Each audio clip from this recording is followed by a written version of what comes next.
Welcome to Uriah Heep, the Magician's Podcast. I'll be covering every studio song the band has recorded and every bonus track that I can find.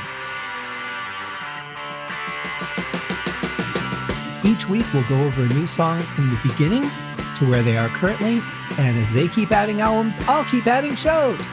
Let the deep dive party begin. In the magic garden, some were singing, some were dancing. Ladies and gentlemen, welcome to You Know What? Thank you for tuning into the show. I'm so glad that you're here to share another episode of Uriah Heep, the Magician's Podcast. I am your host. My name is Scott Haskin, and I am bringing you guys today the final bonus track on the Different World Deluxe Edition. And that song is called Holy Roller. Now, this was recorded in the 1992 demo sessions, but wasn't released until 1996 off of the A Time of Revelation compilation. That's actually kind of hard to say. I'm glad I paused for just a second there. Otherwise, it might not have come out so well. But in any case, we're ending on a great note. This is a great song, got a lot of just good power to it. And I say we just dig right in. Let's waste no more time. Here is Holy Roller by Uriah Heep.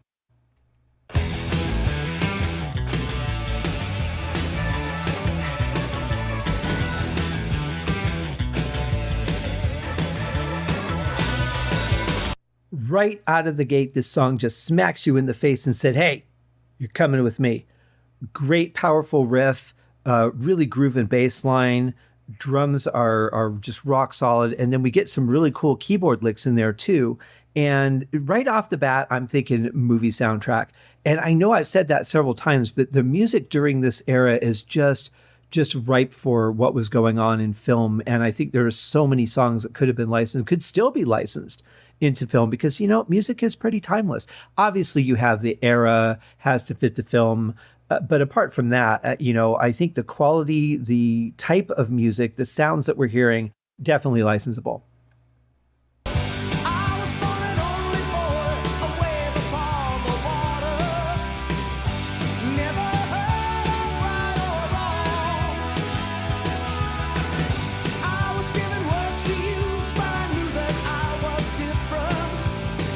They wanted me to play along.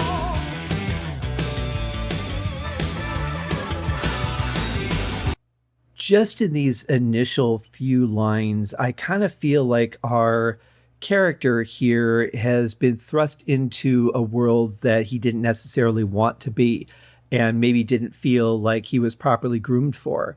Be interesting to see where the story goes. But musically, the vocals are fantastic. You know, you feel that not desperation, but sort of almost pleading like, I didn't want this. Don't make me do it.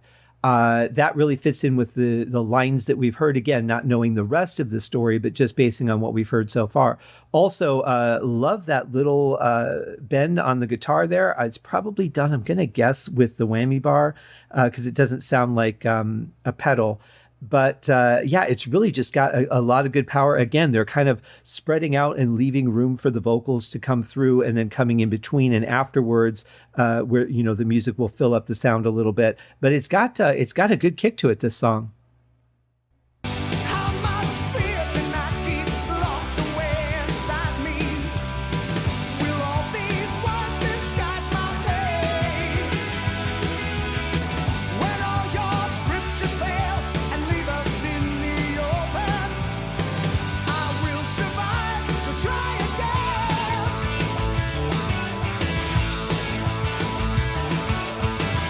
Well, I think it's safe to say so far I've been on par with the story. You know, that uncertainty has turned into fear at this point. And, you know, dare I say it, but Bernie actually sounds a little bit like Jeff Tate on Operation Mindcrime. He's just got that. There's something about the you pushed me into this, I didn't want to be here vibe that I'm getting that very much reminds me of that. And I love Jeff Tate's voice on that album. I think his performance was great. So that, for coming from me, I mean that as a complete compliment. If you hate Jeff Tate or hate Operation Mindcrime or whatever, please don't take any offense to my comparison of Bernie on those lines. Just something in the inflections that reminded me of it. but a great performance just the same. Love these little licks. Again, we get Lee going to the ride cymbal, which has started to become a little bit more popular with him, whereas in the first albums that he was on, it was pretty rare. It was not very often that we would hear that little tingy bell sound that we hear on a ride cymbal. So he's kind of spreading out a little bit, really changed his style on the last couple of albums. And, I think it sounds great. The bass is just grooving, absolutely fantastic. I'm really digging this. Here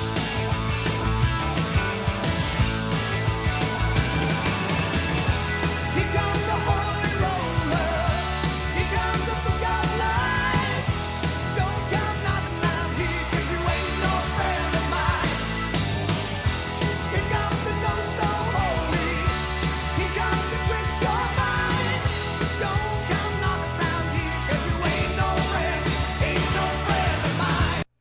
What's really interesting at this point, too, in this last section is the vocal sound. The lead vocal I'm hearing is just slightly to the left of center in the headphones, but the vocal doubling and harmony is very far off to the right in comparison, and that is pretty interesting because normally you would kind of keep them a little bit more even, maybe spread them out just a little, but kind of not have one so far off and one slightly off center because there's a weirdness to the balance there. It doesn't sound bad by any means, but just off of what I would have expected. And I think they've done that before, and I haven't really commented on that too much. But I think it works, for this song at least.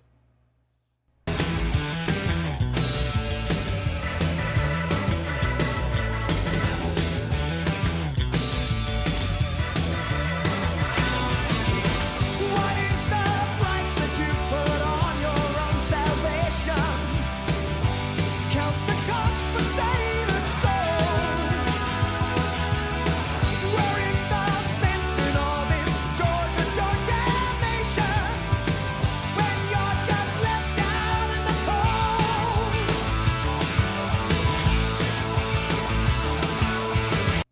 What a cool riff that is, though, too. I really love that. It flows so well on the guitar, just the right amount of distortion, little on the tinny side, back to that sound, and less on the bottom end on the guitar. But it works. You've got a really good bass that's backing it up, so it gives that full, rich sound to it overall. And not having as much low end kind of helps the guitar cut through a little bit over the bass as well. So overall, yeah, it sounds really good, and I love that part. I think it's got a great feel to it.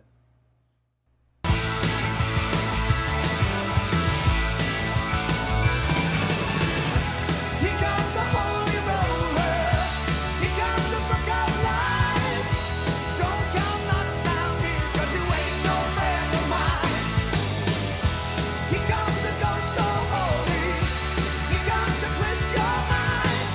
Don't come knocking round here, 'cause you ain't no friend, ain't no friend. The organ sounds fantastic through this. It's so full bodied and so large, but yet it doesn't dominate the sound. It just really puts, a nice coat on the middle of it and kind of fills in the far left and the far right to really enhance the sound of the song.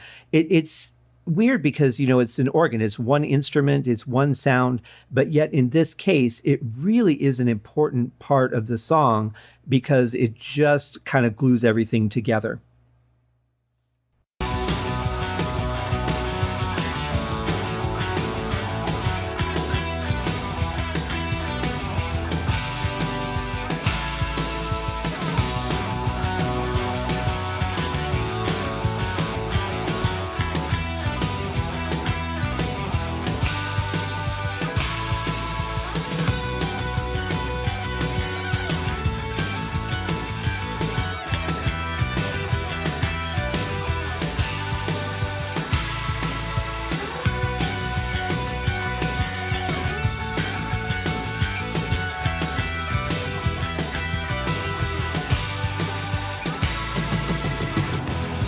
I really like that. I like that it started out very simply, almost just like a rhythm guitar track, and then turned into, little inflections of a lead, and then turned into more of a lead, and then had the doubling or the harmony on it. There was at least two guitar tracks in there. There might have been a third, but I'm not sure. couldn't specifically pick out a third, but I thought there might be one just because it sounded like it got even thicker. But yeah, I love that build. I think it was fantastic. And I liked the way it ended and came back in. Great fill from Lee Kerslake as we transition into the next part. Here comes the holy roller. Here comes the book of lies. Don't come knocking round here, 'cause you ain't no friend of mine. Here comes the ghost so holy. Here comes to twist your mind. Don't come knocking round here, 'cause you ain't no friend, ain't no friend. That was some great stuff from Lee. I like that it wasn't just, just like a kick drum that was on the quarter note, just boom, boom, boom, or, something simple like just a simple snare accent. I mean, that was actually a very interesting way of dealing with a part where the music pretty much backs out and the drums kind of carry it. I like that. I like the vocals. I think that I heard the backing vocals come a little bit more towards center than they were originally. So I don't know if that was intentionally or not in the beginning, but they're sounding a little more towards the center now. But a really cool part. It's always tough. It seems like a gimmick when bands do that. When they're like, all right, we're going to drop out all the instruments except for one, and it's usually going to be the bass drum, and we're just going to repeat the chorus a couple times. It doesn't work as much in the studio as it does live, and the reason is because live you're there, you're in the moment, everybody's sharing it together. Listening to a record is a small group experience or an individual experience most of the time.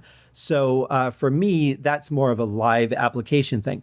But because of the way that Lee played it, because he did something completely different with the drum part, really made it interesting and actually made it work a little bit more on the album. And previous to that, that transition coming in from the guitar solo, that was really interesting too. I thought the song was going to take a completely different direction all of a sudden, but then it took a different direction than I thought it was going to. But hey, it's a different world. No friend, ain't no friend. Here comes the holy roller. Here comes the book of lies. Don't come knocking round here, 'cause you ain't no friend of mine. Here comes the ghost so holy. Here comes to twist your mind. Don't come knocking round here, 'cause you ain't no friend of mine.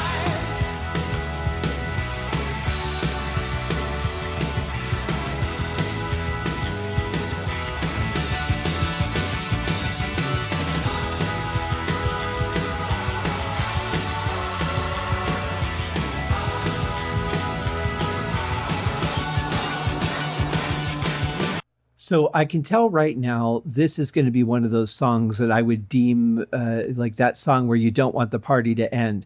They're making some really nice changes through this, as they've done on this album when they're going to do repetitive choruses. Instead of just repeating the same chorus, full vocal line, same guitars, same keyboards, that sort of thing. Now they're changing it up. They've dropped out the lead. They're adding some really, really elegant backups, and they fit the song beautifully. But this is where you can extend a song if you're going to keep making changes to it, or even just go back and forth between a couple different changes so that it's refreshing. It's not just repeat, repeat, repeat. And that's cool. Plus the beat, I think, just kind of calls for it to go on and on. It's a great tempo, and I'd have to really listen back on all these songs that I'm putting in that category, because I have a feeling that the tempo is going to be within a few beats per minute of each other. It just seems like the right tempo for it to be not too fast where you can't make out everything that's going on, but fast enough to really carry a groove that just makes you want to, if you're a dancer, it makes you want to get up and dance. If you're a party person, just makes you want to bang your head, or whatever it is that you do, it brings it out.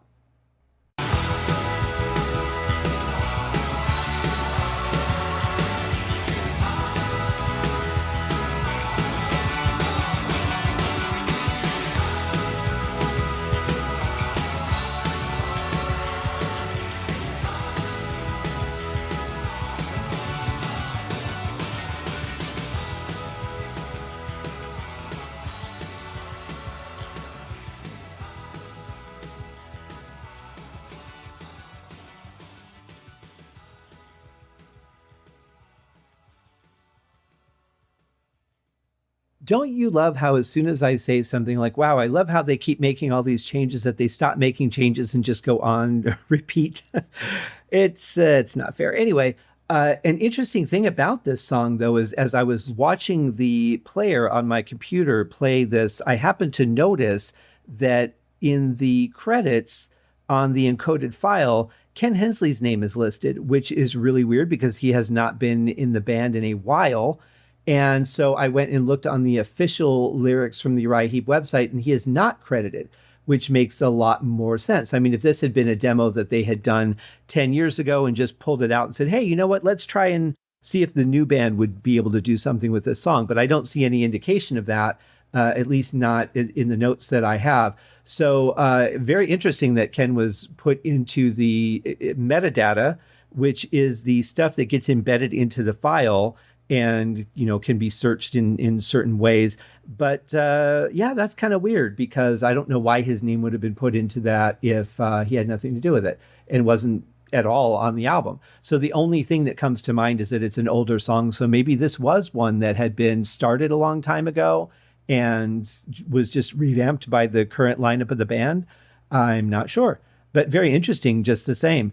But it's a great song. It's got a lot of movement to it. It does have a little bit of repetition, but not to the point where it's annoying or nauseating at all. I think it's very straightforward in the way of entertaining us. I think there are enough changes, enough unexpected moments where it just keeps the song flowing and keeps it really fresh and enjoyable to listen to. Definitely one as far as the tempo goes, I think really brings out a lot of energy in the song. The solid drums, some really good fills, and a really grooving bass. You know, I didn't really talk about what Trevor's doing in this song, but I'll tell you, he's adventurous in this one, and I like that. I think this song, especially a tempo like this, really needs something happening on bass. You know, you could do your quarter notes or your eighth notes, and yeah, it would work. But honestly, when you got a guy that has talent like Trevor does, he should be stepping up and playing something really cool. And he did in this song, very much so.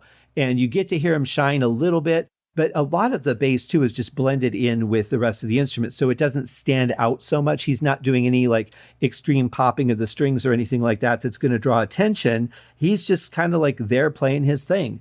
And it works, you know, a little more volume, or maybe it panned a little bit where it was kind of cutting through just a little bit more would have been good. But apart from that, I mean, definitely what he's playing is really working for the song. I think it was some fantastic choices. So good for Trevor and good for us because we got to hear another great song, and his part, just as everyone's, really helped move it forward. So that's going to do it for the show, guys. And that is going to do it for Different World.